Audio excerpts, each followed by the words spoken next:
आदाब नाजरीन, आप देख रहे हैं केटीवी उर्दू कश्मीर। शाहिद बुखारी के साथ आपका खैर मकदम है। नाजरीन इकराम, आपको बताते हैं कि डीडीसी के दूसरे मरहले के इंतखाबात आज जम्मू कश्मीर में अमल में लाए गए। इस हवाले से नाजरीन इकराम, आपको मालूम होना चाहिए कि आज सुबह से ही ठिठुरती ठंड में सुबह 7 बजे शुरू हुए इन इंतखाबात में बढ़ चढ़कर अवाम की शराकतदारी देखने को मिली और इस तरह से कई एक इलाकों में 60% से ज्यादा भी वोट पड़े और कई इलाके ऐसे भी थे जहां पर परसेंटेज थोड़ी कम रही। लेकिन कुल मिलाकर के जब हम दीगर इंतखाबात की बात करते हैं तो उनकी मुताबिकत जब इन इंतखाबात के साथ करते हैं तो इन इंतखाबात में अवाम की भारी शिरकत इस बात की तरफ पूरा इशारा करती है कि जम्मू कश्मीर के लोगों को इस वक्त जो सबसे बड़े मामलात हैं वो ये हैं कि अवामी नुमाइंदे ना होने की वजह से शायद उनके बहुत सारे ऐसे काम हैं जो रुके पड़े थे या जो मुकम्मल होना जरूरी थे लेकिन मुकम्मल नहीं हो पा रहे थे। किसी तरह से उनकी एडमिनिस्ट्रेशन तक रसाई नहीं हो रही थी, जिसको लेकर के लोगों ने आज बढ़ चढ़ करके इन इंतखाबात में हिस्सा लिया। हालांकि लोग इन इंतखाबात को सिर्फ इस नजर से देखते हैं कि इन इंतखाबात में वो इसलिए शराकतदारी करें ताकि एक अच्छे नुमाइंदे को सामने लाएं, जो नुमाइंदा उनका जिला सतही लेवल पे काम कर सके, पंचों सरपंचों को पूरी तरह से ये कह सकते हैं कि खुद कफील कर सके फंड्स के हवाले से। रुके पड़े जो उनके काम हैं जो जिले की हद तक होते हैं उनको किसी तरीके से वहां से सैंक्शन करके लाए, क्योंकि आपको मालूम है कि जब डीडीसी के इंतखाबात मुनक़िद हो जाएंगे उसके बाद जो चुनिंदा नुमाइंदे होंगे उनके दरमियान एक इंतखाब होगा जिसमें चेयरमैन मुंतखब किया जाएगा जिला सतह पे। तो इस हवाले से जो डीडीसी का चेयरमैन होगा उसके जो पावर्स होंगे वो लगभग कैबिनेट मिनिस्टर से बराबर के पावर्स होंगे और उसमें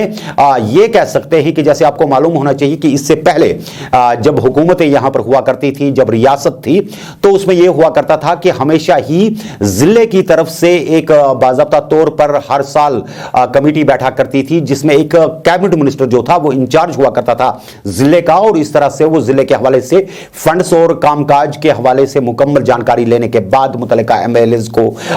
पूरा एतमाद में लेने के बाद सारे मामला देख करके उस जिले के तरक्याती मंजरनामे के लिए अलग से फंड्स जो होते थे डिस्ट्रिक्ट डेवलपमेंट फंड में, उसमें वो पैसा आ जाया करता था और कामकाज हुआ करते थे। लेकिन 3 टायर सिस्टम को बाज़ाब्ता तौर पर लागू करने के लिए सरकार की तरफ से उठाए गए इस फैसले का बड़े पैमाने पर खैर मकदम किया गया और यह माना जाता है कि इस वक्त जम्मू कश्मीर के अंदर जो अवाम और सरकार के बीच में एक बड़ी गैप बनी हुई थी, लोगों की पहुंच नहीं थी आला अक़दार तक, इसलिए उनके लिए डीडीसी के इंतखाबात जो थे वो उनकी हम तरक्की के लिए, गांवों की मुश्किलात के लिए, कस्बे की मुश्किलात के लिए, बिजली सड़क पानी के लिए, तालीमी इंफ्रास्ट्रक्चर के लिए, बुनियादी सेहत के ढांचे के लिए और दीगर मामलात के लिए इंतहाई अहम थे। लेकिन आप जानते हैं कि इन इंतखाबात को अब एक बड़ा अखाड़ा भी बना लिया गया और इन इंतखाबात पर बड़ी बातें भी हो रही हैं, बड़ी बड़ी खबरें भी आ रही हैं। आज के इन इंतखाबात में आपको बताए देते हैं कि वोटर्स की लंबी कतारें सभी अजला से देखने को मिली। शहर श्रीनगर से हमारे नुमाइंदे ने इतला दी है कि आज सुबह से ही शहर श्रीनगर के कई एक सेंटर्स पे जहां पर पोलिंग हो रही थी, लोगों की अच्छी खासी तादाद उमड़ के आई और इस तरह से अपने हक के राय दही का इस्तेमाल किया। नुमाइंदे की इतला के मुताबिक शहर श्रीनगर के तमाम जितने भी यहां पर पोलिंग बूथ्स थे उन बूथ्स को सख्त सिक्योरिटी के हसार में रखा गया था और इस तरह से पूरा दिन आला जो सिक्योरिटी के अफसरान थे वो अलग अलग बूथ्स पे जाकर के सिक्योरिटी सिनेरियो का जायजा ले रहे थे और सिक्योरिटी के हवाले से इंतहाई हसास इलाकों पर मुकम्मल नजर रखी जा रही थी। हालांकि नाज़रीन, आपको पता होना चाहिए कि पहले ही चुनाव कमीशन की तरफ से यह बताया गया है कि जम्मू कश्मीर के जितने भी ये पोलिंग बूथ्स हैं इनको ही कहा जाता है क्योंकि यहां मिलिटेंसी की वजह से किसी भी पोलिंग बूथ को ज्यादा लाइट नहीं लिया जा सकता। इस हवाले से अगरचे आपको पहले ही हमने अपने कई एक दीगर प्रीवियस बुलेटिन्स के अंदर यह बात कही थी कि यहां पर 49 ऐसी कंपनियां हैं सीआरपीएफ की और पैरामिलिट्री फोर्सेस की जिनको लाया गया था महज इसलिए कि इंतखाबात जो हैं वो ऐसा तरीके से हो जाए। इस हवाले से अगर हम आज साउथ कश्मीर की बात करते हैं तो वहां पर भी एक अच्छा खासा रश जो था वो वोटर्स का देखने को मिला। खवातीन की एक लंबी तादाद जो थी वो वोट अपना डाल रही थी। उसके साथ साथ अगर हम जनूबी कश्मीर की तरफ जाते हैं तो जनूबी कश्मीर के अगर कुंजर ब्लॉक की बात करें या फिर इसी तरह से हम दीगर ब्लॉक्स के अंदर जाते हैं, कुपवारा की ओर रुख करते हैं, लोलाब की ओर रुख करते हैं, दीगर मामलात के हवाले से बात करते हैं, तो हर जगह पर जहां पर भी चुनाव हो रहा था इसमें एक अच्छा खासा ये कह सकते हैं कि लोगों का जो आना जाना रहा बूथ्स के ऊपर, और खवातीन की जो तादाद थी, कई जगह पर ऐसे लोग भी थे जो ये कह सकते हैं कि स्पेशल डिसेबल्ड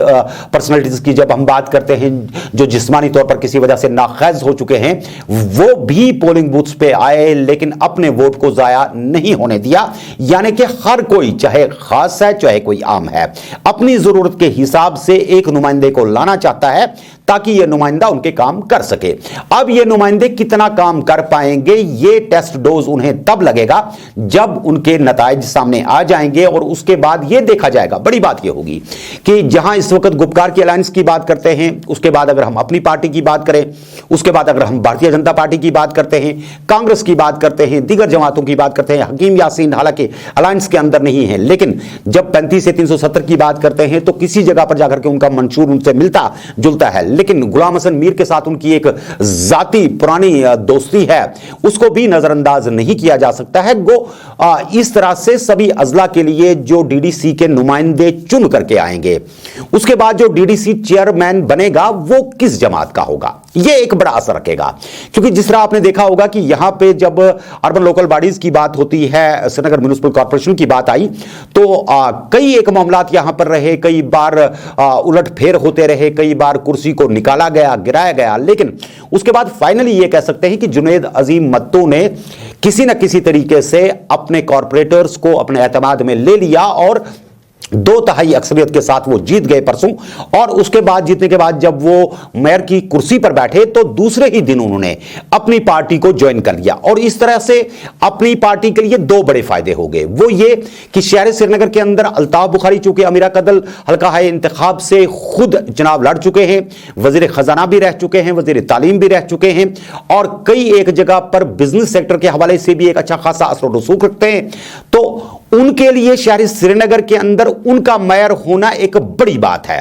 क्योंकि आपको मालूम होना चाहिए कि अली मोहम्मद सागर के फर्जंद अगर सलमान सागर की बात करते हैं, वो भी इस वक्त चुनाव में खड़े हुए हैं। तो कहीं पर नेशनल कॉन्फ्रेंस के लिए एक बड़ा नुकसान गर्दाना जा सकता है कि अगर ये मेयर के चुनाव जो हैं थोड़ा लेट हुए होते तो उसके बाद शायद सलमान सागर का एक असर रहता, तो वो आकर के इंतखाबात करवाते अपने तरीके से, या वो अपने तरीके से कॉर्पोरेटर्स को लुभाने की कोशिश करते हैं, चूंकि सबका मेयर रह चुके हैं एक जमाने में, तो मे भी शायद उनका कोई असर रहता। लेकिन पहले ही पैंतरा बदल गया, और इस तरीके से जुनैद अजीम मत्तू की जब हम बात करते हैं वो चुनाव के अंदर आ गए, और इस तरीके से आपने देख लिया कि अपनी पार्टी को अपना मेयर भी मिल गया, और इस तरह से उन्हें और एक नुमाइंदा भी मिल गया। इलेक्शन के लिए कोई टाइम सही या गलत नहीं होता, इलेक्शंस की हमेशा ज़रूरत है। आप देख लीजिए जो ये इलेक्शंस हो रहे हैं, ग्राउंड पे एक रिप्रेजेंटेशन मिल जाएगी लोगों को। मोस्टली ये वार्ड खाली रह गए थे, कहीं 2 वार्ड जीत के आए थे कैंडिडेट, तो सफ़र कर रहा था वार्ड। यहाँ इलेक्शन हो रहे हैं, बहुत अच्छी चीज़ है, कोई रिप्रेजेंटेटिव चुन के आएगा, इस इलाके के काम हो जाएंगे, तो मुझे लगता है इलेक्शन होए तो बहुत अच्छा हो। हमने वोट इसलिए डाला कि यहाँ पे कुछ बदलाव आ जाए। जो यहाँ से पिछले टाइम से यहाँ पे हालात बहुत ख़राब है,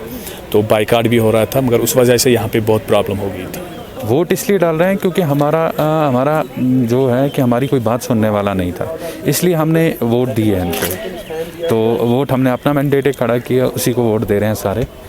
आज हम इसी करके वोटिंग डाल रहे हैं। जी अच्छी बात है, वो लोग वोट डाल रहे हैं, अपना लीडर चुनेंगे। यहाँ पे मैं उनका शुक्रगुजार हूँ कि वो वोट करने निकले यहाँ पे।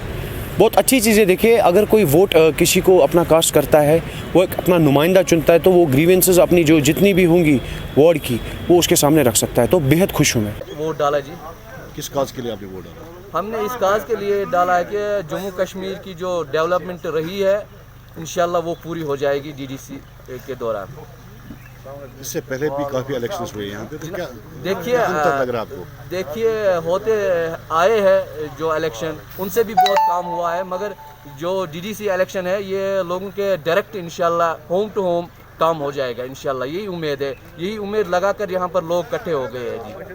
देखिए, जैसा कि आप सब जानते हैं, डीडीसी के जो आज चुनाव हो रहे हैं, इस तरीके के ये चुनाव कश्मीर में पहली बार हो रहे हैं। तो इससे पहले क्या होता था, ये पंचायती राज एक्ट यहाँ पे इम्प्लीमेंट उसका नहीं हुआ करता था, लेकिन आज पंचायत राज एक्ट यहाँ पे इम्प्लीमेंट हुआ है, जिसकी वजह से डीडीसी चुनाव हो रहे हैं। असल में डीडीसी चुनाव ग्रास रूट पे जो डेवलपमेंट यानी बेसिक डेवलपमेंट के लिए डीडीसी चुनाव हो रहे हैं। तो बहुत सारे कैंडिडेट उतरे हैं इसमें, गुपकार अलायंस है, इंडिपेंडेंट कैंडिडेट है, बीजेपी से उतरे हैं। तो इंशाल्लाह हमारी कोशिश यही है कि नए चेहरों को अगर मौका दिया जाए, उनको भी कौम की खिदमत करने के लिए मौका दिया जाए, तो मुझे लगता है कहीं ना कहीं वो पुराने चेहरों से हमारे लिए नए चेहरे ही अच्छे रहेंगे। देखिए, इस सबसे पहले मैं आपको बताना चाहूँगा, हमने भी अपना कैंडिडेट एज ए इंडिपेंडेंट उतारा था। तो हमने भी ग्राउंड पे मेहनत की। अब देखना है कि वोटर्स का मन किसकी तरफ होगा। तो जहाँ उनको लगता है कि उनके लिए सही नुमाइंदा है, कहीं ना कहीं वोट उन्होंने उसकी तरफ दिया होगा। मैंने भी अपना वोट उसी को कास्ट किया जिसको हमने उठाया था। जाहिर सी बात है, बात सीधी और सादी है, क्लियर बात है। तो इंशाल्लाह और रहमान, अब देखना ये कि हमारा कैंडिडेट अगर लोगों ने उस पर एतमाद किया है, तो कहीं ना कहीं जीत के हम लोगों जिसके लिए लोगों ने हमें वोट किया है, कहीं ना कहीं लोगों का वो भरोसा हमेशा के लिए जो है उनका भरोसा हमेशा के लिए कायम रखेंगे। अगर फिर भी हम हारते हैं ये इलेक्शन, तो इसके बावजूद भी हम लोगों की जो शिकायत है, लोगों की जो मुश्किलात है, वो आगे हुकाम तक पहुंचाते रहेंगे। बस हमारा यही मकसद है। पाकिस्तान को क्योंकि बहुत बड़ा मसला है, तो इस वोट से ये वोट हम उस मसले के लिए नहीं दे रहे, खाली अपने मसले के लिए दे रहे, जो कि हमारा रोडों का है, बिजली का है, पानी का है, तो इन्हीं छोटे छोटे मसाइल के लिए। जो भी वोट मैंने आज पिछले 10-12 सालों से डाले हैं, उन वोटों का कोई भी फ़ायदा नहीं मिला। अब नौजवानों ने ये पूरा अहद किया है कि हम अब इस बार चेंजेस लाएंगे कश्मीर में और अपने अपने छोटे छोटे मसाइलों को हल करवाएंगे अपने अपने छोटे छोटे नौजवानों से। यह बड़ा असल मसल वोटिंग मतलब यह जान तरीक़स मज क्या गरीबी चलान कम बाकी मसल गसान वो अकु चीज़ कर जान गया मान नजर तक जान गया सह चीज़ जान नफर चुनाव पगह फायदे दी है बाकी क्या बाकी हेको कहीं वुक तान चुनाव तो आय फायदे आय आय फायदे कहीं वुकस यही गुजारिश कर नई पीढ़ी फायदे सो मकलिया बाकी जवान अल्लाह ताला सहूलियत सान तिमन सहूलियत। इसी तरीके से अब दीगर अजला की तरफ देखना है कि दीगर अजला में क्या कुछ सूरत हाल रहेगी, क्योंकि डीडीसी इंतखाबात को लेकर के कल जैसे हमने आपको डॉक्टर जितेंद्र सिंह की प्रेस ब्रीफिंग दिखाई, तो उस प्रेस ब्रीफिंग में उन्होंने बड़े कुछ बातों का खुलासा किया, जिसमें उन्होंने ये कहा कि आज तक जितने भी यहां पर नुमाइंदे चुने जाते थे, चाहे वो असेंबली के हवाले से हों, चाहे वो पार्लियामेंट के हवाले से हों, तो 5% 10% वोट लेकर के आते थे। उनको कोई ज्यादा सपोर्ट पब्लिक का नहीं हुआ करता था, एक हिसाब से खुद ही उसको कहा जा सकता है। लेकिन अब जो चुने जा रहे हैं उसमें भारी पैमाने पर जो अवामी शिरकत है, इसका मतलब है कि अवाम अपने नुमाइंदे को भेज रही है, पार्टियां नहीं अवाम भेज रही है। यानी कि डीडीसी के इन इंतखाबात के लिए जो अवामी शराकतदारी है 40% के लगभग जो वोट परसेंटेज रहता है, वहीं पर आज किसी जगह पर 50 रहा, किसी जगह 60 रहा। कुंजर की बात करें तो वहां पर 37.9 के आसपास आंकड़ा जाकर के रुका। तो इसी तरीके से अगर दीगर इलाकों की बात करते हैं, गंगानगर इलाके की बात करते हैं, गांधरबल जिले की बात करते हैं, तो वहां पर भी तकरीबन 40 के बीच में आंकड़ा जाकर के रुका हुआ है। तो इसका मतलब है कि कहीं पर इन सर्दियों के बीच में भी लोग अपने मसाइल के हल के हवाले से इसलिए इन इंतखाबात में दिलचस्पी दिखा रहे हैं कि उनके जो अपने वो मामलात हैं जिनको लेकर के उन्हें दर दर की ठोकरें खानी पड़ती थी, अब शायद ये मामलात जो हैं उनके नुमाइंदे उनके लिए हल कर देंगे। लेकिन अगर इन चुनाव को हम इस वक्त बड़े मुद्दों के साथ जोड़ करके देखें तो एक नजर में यह माना जाता है कि जहां गुपकार अलायंस बना, उनका एक अपना एजेंडा है, उस एजेंडे के लिए वो इकट्ठे हुए और उनका अब यह भी मानना है कि 35 से 370 ही एक ऐसा ये कह सकते हैं कि मामला आकर के बन गया जिसने 70 साल के बाद यहां की कयादतों के इख्तलाफात को खत्म कर दिया और उन्हें एक स्टेज पर आने का मौका दे दिया। इसी तरीके से भारतीय जनता पार्टी की तरफ से इल्जामात आयद हो रहे हैं कि जब इन्हें लगा कि अब ये किसी जगह महफूज नहीं रहे, अलग अलग अलग रहेंगे तो उन्हें जंगल के अंदर गई हुई उन 3 गायों वाली पोजीशन हो जाएगी, जिन के बारे में बताया जाता है कि किसी जमाने में किसी जंगल में 3 गायें अलग अलग अपने हिसाब से अपना पेट भरने के लिए घास चरा करती थी और एक मर्तबा किसी शेर की नजर उन पे पड़ गई। तो एक दिन शेर ने सोचा कि अगर मैं इन 3 गायों में से किसी एक पर भी हमला करता हूं तो बाकी 2 जो हैं वो मुझे इनको किसी भी तरीके से अपना निवाला नहीं बनाने देगी। तो उसने सोचा कि किसी तरीके से इनमें एक तफरीक डाली जाए और इस तफरीक के हवाले से उसने जाकर के जो चित्राग कलर की गाय थी उसको कहा कि देखो तुम्हारा रंग मेरे साथ कितना मिलता जुलता है, तुम इनसे जरा किनारा कश हो जाओ क्योंकि तुम्हारा और मेरा तो एक खूनी रिश्ता जैसा लगता है, तुम दूर से शेर ही दिखती हो, मुझे तुम्हारे साथ कोई इख्तलाफ नहीं है लेकिन तुम्हारी बरखलाफी अक्सर काली वाली गाय किया करती थी। इसी तरीके से वो जाकर के बुरे रंग वाली के पास गया तो उसको बताया कि तुम्हारा और हमारा जंगल का रिश्ता लगता है। तो इसी तरीके से उसने मुनाफरत इन 2 के दरमियान शुरू कर दी कि 2 ने किनारा कशी कर ली और वो अलग हो गई। तो उसने काली गाय को खा लिया। कुछ देर के बाद उसे लगा कि अब ये 2 रह गई तो चित्रा वाली को अपनी तरफ कर लिया और उसे अलग साइड पर भेज दिया। तो मौका मिल गया उसे जो बुरे रंग की थी उसे खाने के लिए। तो जब वो 1 बज गई तो उसने जाकर के उसको भी झपट लिया। तो इस वक्त जो ये जमातों की तरफ से एक दूसरे के ऊपर इल्जामात लग रहे थे, कई लोग मानते हैं कि अगर ये पार्टियां सही मानों में इसी तरह से बिखर के रहती तो इनको एक एक करके किसी भी जगह पर इजीली जाकर के कोई भी पार्टी हरा सकती थी। अब चूंकि एक मजमुए की सूरत में ये आ गए हैं तो शायद किसी तरीके से अपने आप को बचा लें, यानी कि अपनी सियासी शख्सियत को बचा लें। बहरकैफ आज किसी कहानियों का दिन तो है नहीं, चुनाव का दूसरा मरहला है। इस हवाले से आपको यह बात भी बताए देते हैं कि इन इंतखाबात को वकार का मामला बनाने के लिए जो कोशिशें की जाती हैं, जिस पर बड़ी बड़ी सियासतें हो रही हैं, 35 से भी आ रहा है, 370 भी आ रहा है, गुपकार गैंग का नाम भी दिया जा रहा है, लुटेरों का नाम भी दिया जा रहा है, रोशनी एक्ट भी इसके बीच में आ रहा है, कई जगह पर ईडी के छापे भी पड़ रहे हैं और इसके बीच में कई बड़ी खबरें भी जो हैं वो सामने आ रही हैं। इस हवाले से नाज़रीन किराम आपको बताते हैं कि आपको मालूम होगा कि जम्मू कश्मीर में एक जमाने यहां पर सियासत में एक बड़ी तब्दीली पार्लियामेंट के इंतखाबात गुज़श्ता जो हुए उससे पहले आई थी, जब डॉक्टर शाह फैसल ने यहां पे IAS जो टॉपर रहे हैं उन्होंने अपनी जॉब को छोड़ दिया था और इस तरीके से वो बाज़ाब्ता तौर पर सियासत में आ गए। और जब सियासत में आए तो उसके बाद अमेरिका से आने के बाद भी यहां पर पार्टी बनाने के लिए वो फेसबुक पर और दीगर मीडियम्स पर बहुत ज्यादा छाए रहे और लोगों से पूछते रहे कि क्या कुछ करना है। कई जगह पर यह बताया जाता था कि वो नेशनल कॉन्फ्रेंस के अंदर आ जाएंगे या किसी दूसरी जमात के अंदर आ जाएंगे, लेकिन फाइनली लोगों के कहने पर उन्होंने अपनी जमात बना ली। और इस तरीके से आपको मालूम होना चाहिए कि JKPM वजूद में आई और उसमें जब यहां पर उसका इनॉग्रेशन किया गया, बाज़ाब्ता तौर पर लोगों के बीच में उसे लाया गया, तो उसके साथ कुछ चेहरे थे।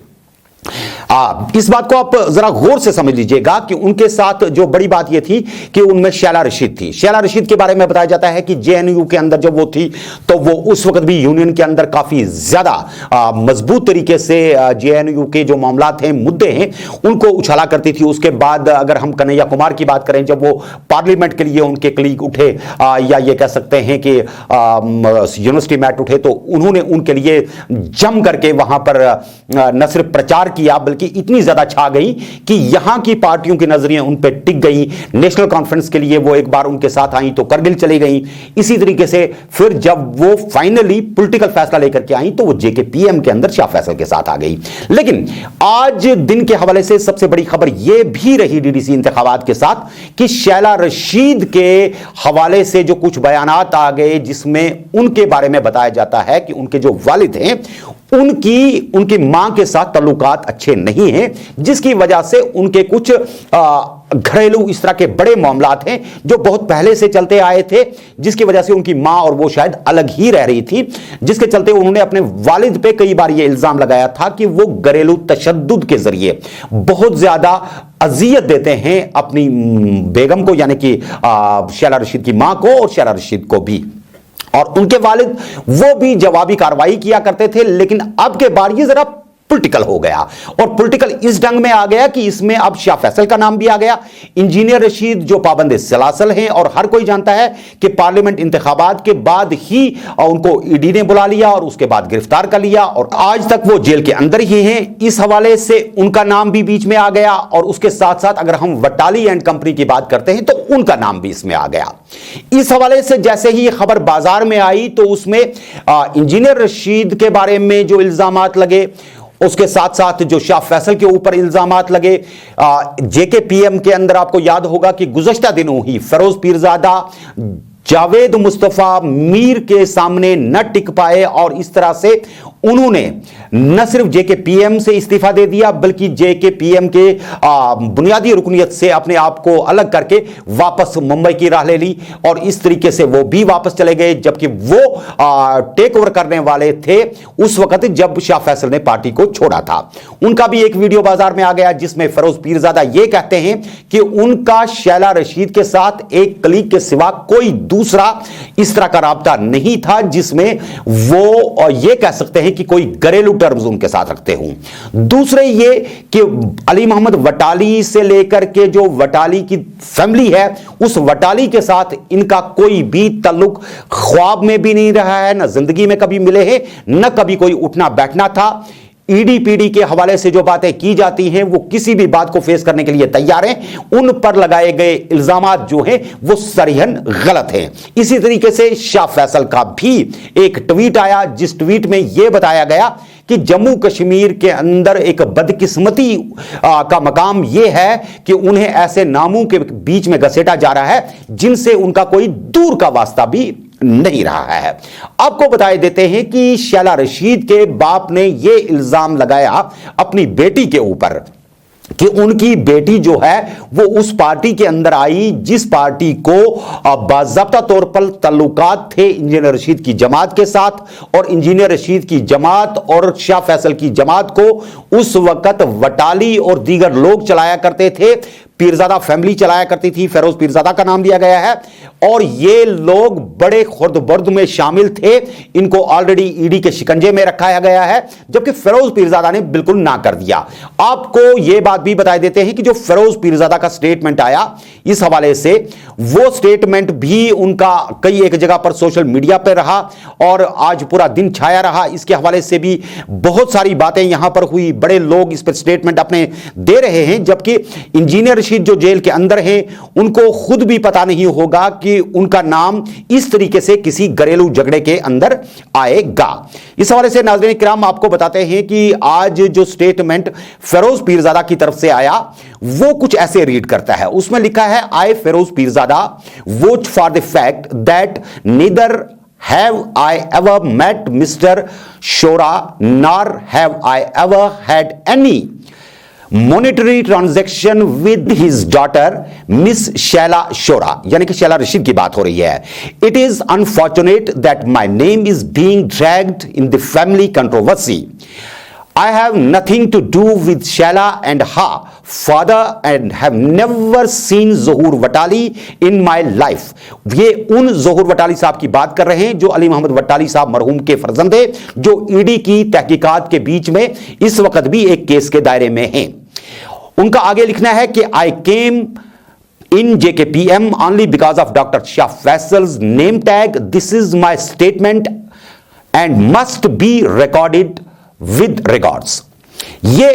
जो है ये फिरोज पीरजादा लिखते हैं अपने स्टेटमेंट के हवाले से। इसी हवाले से नाज़रीन ग्रामी आपको ये बात भी बताए देते हैं कि इस हवाले से एक बड़ा जो ट्वीट है, बल्कि एक नहीं बल्कि दो ट्वीट्स जो हैं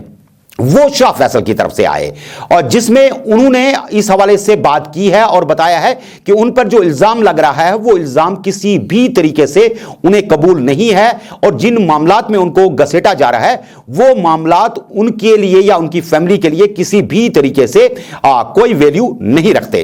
देखिए आपको बताए देते हैं कि शाह फैसल का जो ट्वीट है इसको तो हम आपको स्क्रीन के ऊपर दिखा रहे हैं, उस पर उन्होंने लिखा है, as far as my name has been dragged into the family dispute of a former colleague, I want to make it clear that I have neither met or consulted any of the terror accused persons directly or indirectly, not to speak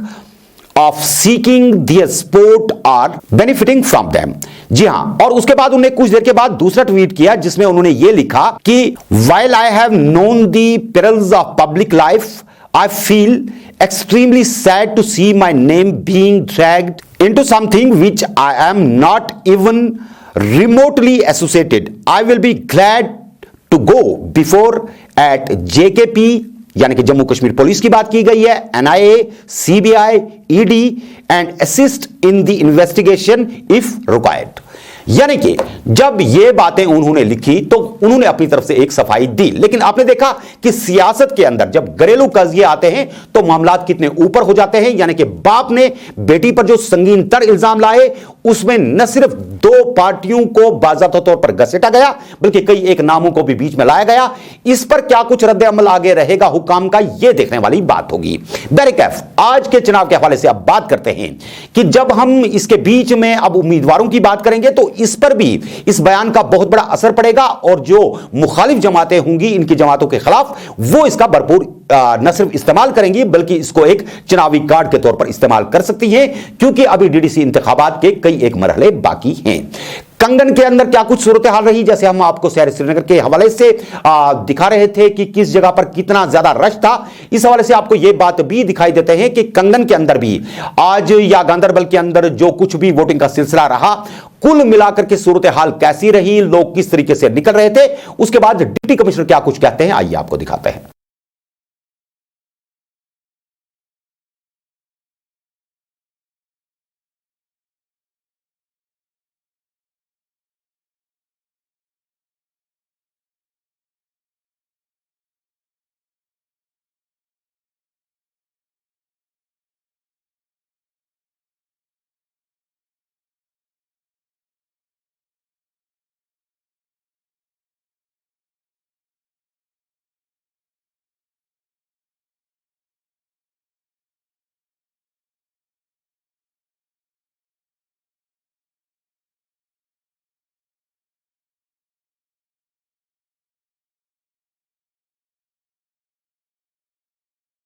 second phase का ताल्लुक है। हमारे second phase जो गांधरबल है इसमें हमारे 3 DDC constituency आ रही हैं, कंगन ए, कंगन बी और कंगन सी। और इसके साथ साथ जो है टोटल कुल मिला के हमारे जिन कॉन्स्टिट्यूंसी में जो 26 पंचायत हल्के हैं वो इलेक्शन में जा रहे हैं और टोटल जो यहाँ पे वोट्स हैं वो 32,135 वोट्स हैं और उसके लिए हमने पोलिंग स्टेशन 171 रखा हुआ है जो कि 53 लोकेशंस पर मुश्तमिल है। और इसके अलावा जो है हमने पोलिंग पार्टीज़ के लिए माकूल इंतजाम करके रखे, उनके बेडिंग हो, उनके बाकी बोर्डिंग लॉजिंग के हवाले से हो, या जो हमारे वोटर्स हैं जिनको आके वोट कास्ट करने उनको कोविड के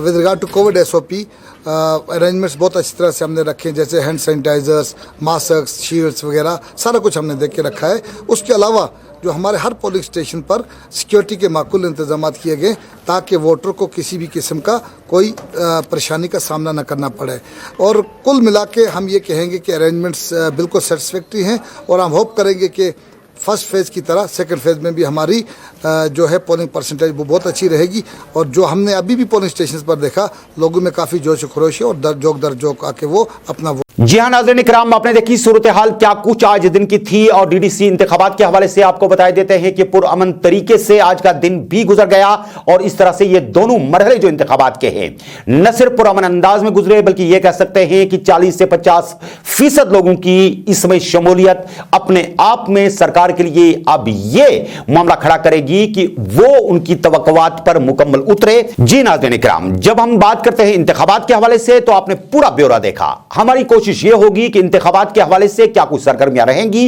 और सियासत में क्या कुछ उछल कूद रहेगी, किस तरीके से जो नॉमिनेशन के फॉर्म्स हैं, किस अंदाज में जो कंपेनिंग सिस्टम है, किस अंदाज में जो पार्टियां इल्जामात लगा रही हैं एक दूसरे पर, उनके हवाले से भी बात होगी। और चलते चलते यह बात भी बता दें कि अल्ताफ बुखारी ने भी चुनावी कमीशन को एक चिट्ठी लिखी हुई है जिसमें उन्होंने यह बताया है कि उन्हें लगता है कि इंतखाबात में बड़े पैमाने पर घपला करने के लिए पुंछ इलाके में कुछ सेंटर्स को जानबूझ करके बदला गया है जिसका फौरी तौर पर नोटिस लिया जाना चाहिए। इस खबर के साथ ही फिलहाल आज के शुमारे से अपने दोस्त शाहिद बुखारी को दीजिए इजाजत। अपना बहुत बहुत ख्याल रखिएगा, हमें भी रखिए अपनी दुआओं में शामिल। खुदा हाफिज़ नासिर।